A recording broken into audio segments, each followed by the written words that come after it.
ఉపనిషత్ ప్రవచనం. ఉపనిషత్ ప్రవచనంలో మనం తేన త్యక్తేన భుంజీదాహ మాట్లాడుకుంటున్నాం.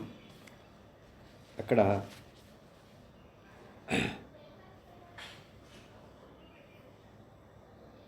సర్వధర్మాన్ పరిత్యజ్య మామేకం శరణం వ్రజ అహం త్వా సర్వపాపేభ్యో మోక్షయిష్యామి మాశుచః అనేటువంటి శ్లోకంలో దాని గురించి చెప్పుకుంటూ, నేను దేహం కాదు, దేహ ఇంద్రియాలకి విలక్షణమైన ఉన్నటువంటి చైతన్యముగు ఆత్మను అంటావు.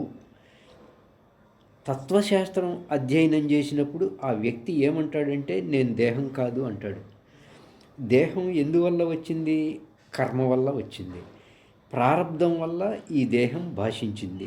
ప్రారబ్ధం అయిపోయిందా ఈ దేహం పోతుంది. మరి దేహం పోతే నేను కూడా పోతానా? దేహం పోతుంది కానీ నేను పోనుగా. కాబట్టి జ్ఞానపరంగా చూసినప్పుడు నేను అనగా ఆత్మ, అయం ఆత్మ బ్రహ్మ అంటే జ్ఞానపరంగా భావించినప్పుడు నేను ఆత్మస్వరూపం, అజ్ఞానపరంగా భావించినప్పుడు నేను దేహం. ఇంతవరకు మనం చెప్పుకున్నాం. నెక్స్ట్, నువ్వెట్లా దేహం కాదో, నువ్వెట్లా ఆత్మస్వరూపమై ఉన్నావో తాత్విక పరంగా ఆలోచించినప్పుడు కృష్ణుడు ఏం చెప్పాడయ్యా అంటే 7వ అధ్యాయంలో 24వ శ్లోకంలో, అవ్యక్తం వ్యక్తిం ఆపన్నం మన్యంతే మాం అబుద్ధయః పరంభావం అజానంతో మమ అవ్యయం అనుత్తమం అని చెప్పాడు. చాలా బ్రహ్మాండంగా. అంటే ఓ అర్జున, అవ్యక్తమై అంటే ఇంద్రియాలకు గోచరం కాకుండా ఉన్నటువంటి ఏ వస్తువైతే ఉన్నదో, ఇంద్రియ అగోచరమై ఉన్నటువంటి ఏ వస్తువైతే నేనై ఉన్నానో, నువ్వై ఉన్నావో, అలాంటి యొక్క నన్ను, అలాంటి యొక్క నీ స్వరూపాన్ని, అలాంటి యొక్క నన్ను ఒక దేహం కలవాడిగా, ఆపదలు పొందేవాడుగా భావిస్తూ ఉన్నారు జనులు అంటాడనమాట. అంటే ఎందుకు ఇలా భావిస్తూ ఉన్నారు అంటే, అబుద్ధయ జ్ఞానము లేకపోవడం వల్ల అవ్యక్తమై ఇంద్రియ అగోచరమై ఉన్న ఏ వస్తువైతే అయి ఉన్నానో అలాంటి యొక్క నన్ను ఒక దేహం కలవాడిగా, ఆపదలు పొందేవాడుగా భావిస్తూ ఉన్నారు అంటున్నాడు శ్రీకృష్ణ పరమాత్మ. ఎందుకు? జ్ఞానం లేకపోవడం వల్ల. వివేక జ్ఞానం, తత్వజ్ఞానం లేకపోవడం కారణంగా నన్ను అలా భావిస్తూ ఉన్నారు అర్జున. ఏమని? అవ్యక్తమై. అవ్యక్తము అంటే అసలు ఏ ఆకారము లేదు, కనబడనటువంటి అవ్యక్తమై ఉన్నటువంటి నన్ను ఒక వ్యక్తం కలవాడిగా, మానవ దేహం కలవాడిగా భావిస్తూ ఉన్నారు అని ఆయన అభిప్రాయం చెప్పారు శ్రీకృష్ణ పరమాత్మ.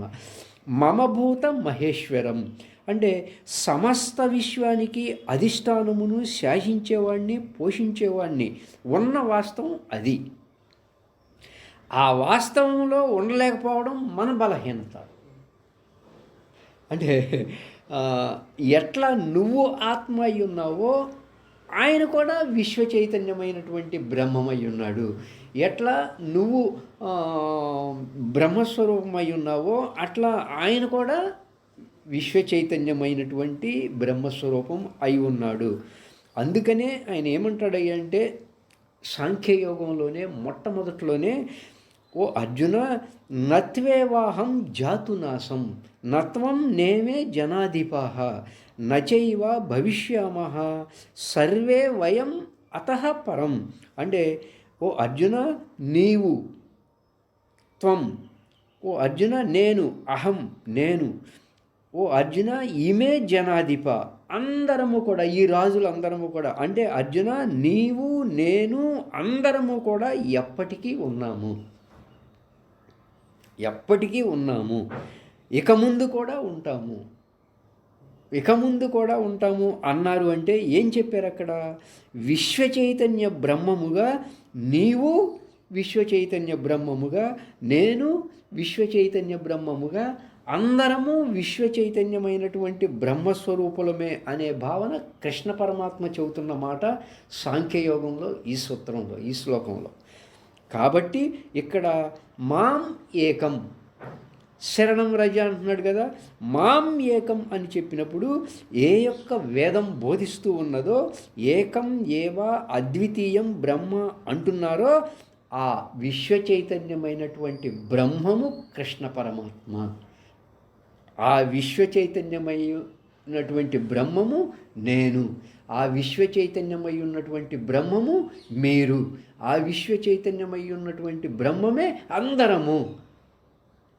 కృష్ణుడు, అర్జునుడు, నేను, మీరు, అతను, ఆమె అందరము కూడా విశ్వచైతన్యమైనటువంటి బ్రహ్మస్వరూపులమే.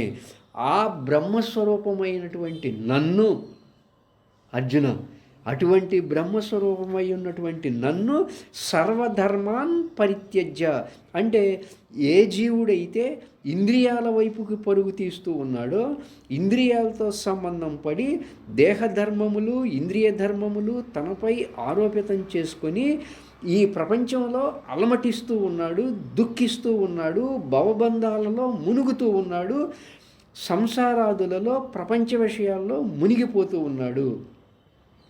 నిరంతరం ఆ విధంగా అశాంతిగా ఉంటూ ఉన్నాడు మానవుడు. ఈ విధంగా అనాత్మ వస్తువుల్లో మునిగిపోయి, అజ్ఞాన వస్తువుల్లో మునిగిపోయి దుఃఖాలు పొందేటువంటి ఈ జీవుడు ఏనాడు ఉద్ధరింపబడతాడు అన్నట్లయితే, ఏవైతే దేహేంద్రియ సంఘాతమగు ఈ అనాత్మ వస్తువులు ఉన్నాయో అట్టి అనాత్మ వస్తువుల నుండి విడబడగలిగితే, అనాత్మను వీడి ఆత్మలోకి చేరగలిగితే అప్పుడు అది సర్వధర్మాన్ పరిత్యజ్య మాం ఏకం శరణం వ్రజ అవుతుందన్నమాట. అంటే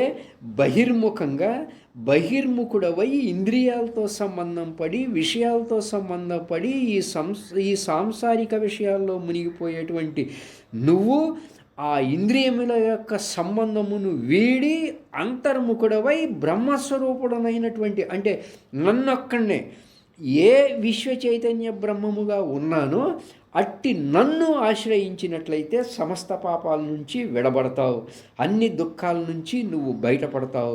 సర్వధర్మాన్ పరిత్యజ్య మామేకం శరణం వ్రజ. ఒక్కడే భగవంతుడు. ఇద్దరు అంతకంటే ఎక్కువ మంది భగవంతుళ్ళు లేనే లేరు. అహం ఆత్మ గుడాకేశ,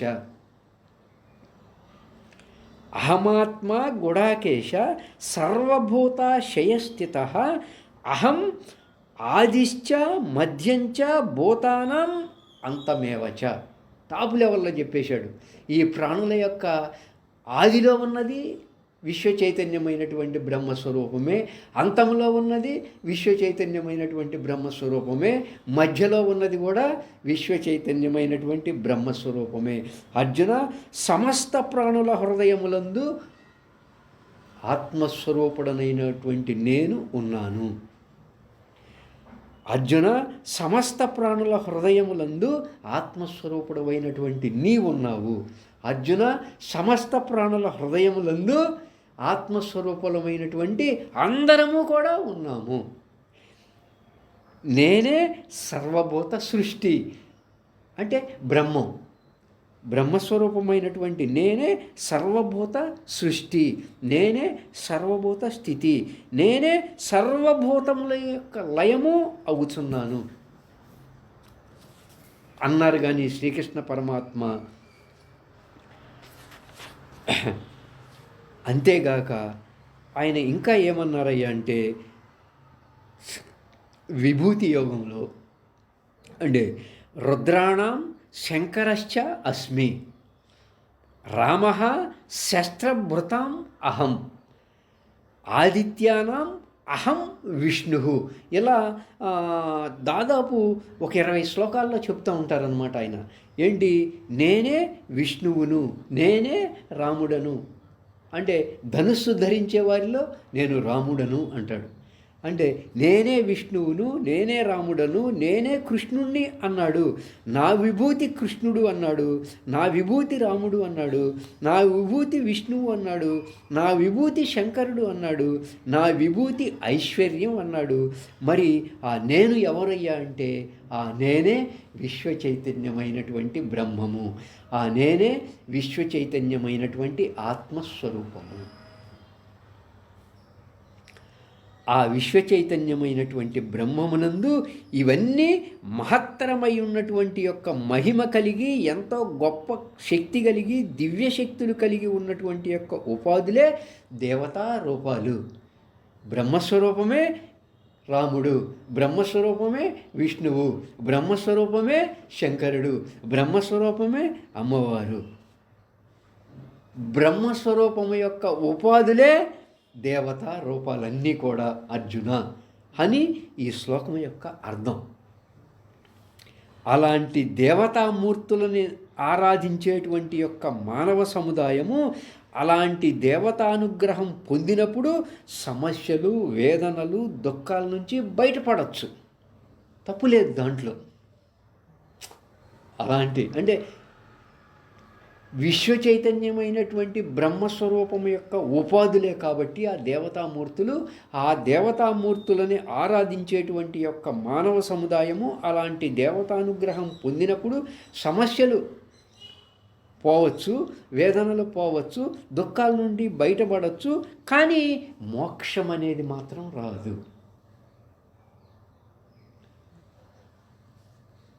అర్థమైందా మై డియర్ ఫ్రెండ్స్? కానీ మోక్షం అనేది రాదు. మోక్షం అనేది ఎట్లా వస్తుంది అంటే బ్రహ్మజ్ఞానము ద్వారానే మోక్షం.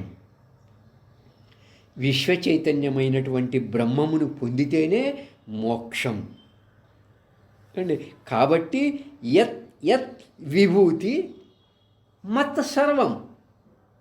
అర్జున, యత్ యత్ విభూతి మత్ సత్వం శ్రీమత్ ఊర్జితం ఏవ తత్ తత్ దేవ అవగచ్చ త్వం మమ తేజోంస శంభవ. 10వ అధ్యాయం 41వ శ్లోకం. ఓ అర్జున, విభూతి యోగంలో చివరిలో మొత్తం చెప్పేశాడు. ఏం చెప్పేశాడు? నా తేజస్సు, నా మహిమ, నా కాంతి. యత్ యత్ విభూతి మత్ సత్వం శ్రీమత్ ఊర్జితం ఏవ. నా తేజస్సు, నా మహిమ, నా కాంతి అంటే ఏ భగవంతుడైనటువంటి విశ్వ చైతన్య బ్రహ్మమునందైతే ఉన్నదో అలాంటి విశ్వ చైతన్య బ్రహ్మమునందు ఉన్నటువంటి యొక్క ఆ దివ్యత్వమే అంతా కూడా కొన్ని ఉపాధుల యందు విశేషముగా భావిస్తుంది. అదే మనకి గీత విభూతి యోగం అంతా కూడా చెప్పింది. ప్రాధాన్యత కురుశ్రేష్ఠ అని చెప్పవయ్యా అన్నాడు. అంటే అన్నీ చెప్పే అన్నిటి యందు విశ్వ చైతన్యమైనటువంటి బ్రహ్మమే ఉన్నదని అన్నిటి యందు చెప్పే అవకాశం లేదయ్యా. ఏవైతే ప్రధానమైనటువంటి మహిమలు కలిగిన ఉపాధులు ఉన్నాయో అవి కొన్ని బోధిస్తున్నా నీకు. ధనుస్సును ధరించే వారిలో రాముడు అన్నాను అంటే రాముడిలో మాత్రమే అని కాదు. అర్థమైందా? ఎగిరే వాటిల్లో గరుత్మంతుడు నేనే అంటే గరుత్మంతుల్లోనే నేను ఉన్నానని కాదు. అంటే ఎగిరే వాటిల్లో ప్రాధాన్యత దేనికి ఉందో, ధనుస్సును ధరించే వాటిల్లో ప్రాధాన్యత ఎవరికి ఉందో వాళ్ళల్లో చెప్పినంత మాత్రాన వాటిల్లోనే ఉన్నానని కాదు. అది ఆయన యొక్క అందుచేత ఈ విశ్వంలో ఉన్న వేదం దేవతామూర్తులన్నిటికీ కూడా మూలరూపకంగా ఉన్నది ఏంటి? విశ్వ చైతన్యమైనటువంటి బ్రహ్మము. అందుచేత ఈ విశ్వంలో ఉన్న దేవతామూర్తులన్నిటికీ కూడా మూలస్వరూపంగా ఉన్నది విశ్వ చైతన్యమైనటువంటి ఆత్మస్వరూపము అనేది మనకి ఉపనిషత్తుల రూపంగా అర్థమయ్యే విషయం. అలా గీత ఉపనిషత్తుల ద్వారా మనకు తెలియబడే అంశము ఏంది అంటే భగవంతుడు ఒక్కడే, ఏకం ఏవ అద్వితీయం బ్రహ్మ.